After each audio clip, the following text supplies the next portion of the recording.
Hi, I'm Mike Patterson, Director of Research Analytics here at Radius. And I'm Susan Hart, a Senior Vice President with Radius.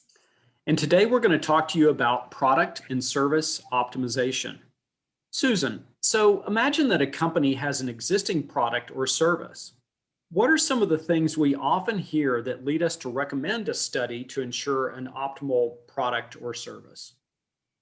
Well, when new products or services are being considered and brands want to optimize these against their current offerings to maximize market share and revenue, or when they want to understand what customers are willing to pay for their brand versus the competition. Oh, those are good ones.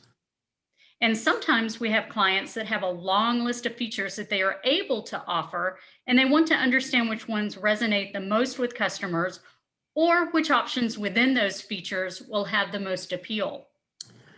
I'd also like to add that this can include how to optimize both their messaging or communication strategy as well.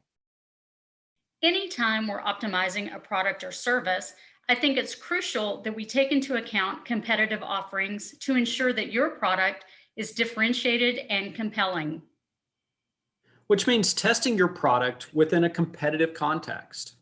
In addition, as a company, you have other adjacent offers, products that you offer.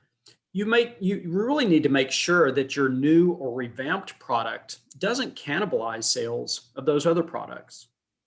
The other complicating factor is knowing how to optimally price your product or service.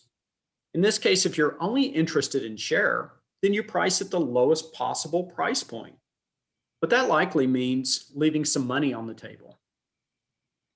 Mike, as a leader in our advanced analytics team, what do you think clients are primarily concerned about when launching an optimization project?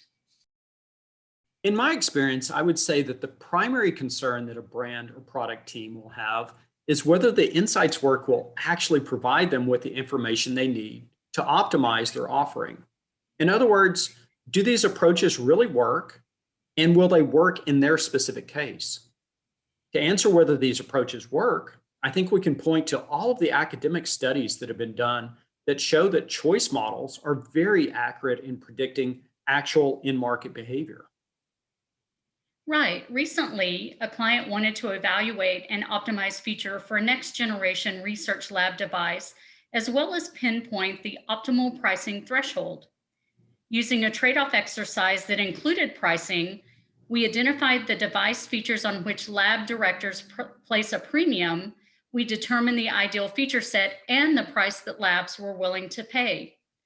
This allowed the client to omit those features that were not necessary or motivating and ensured that the client included those features that would most drive revenue and profit. So I would end by saying there's three things a brand should think about when undertaking an optimization study.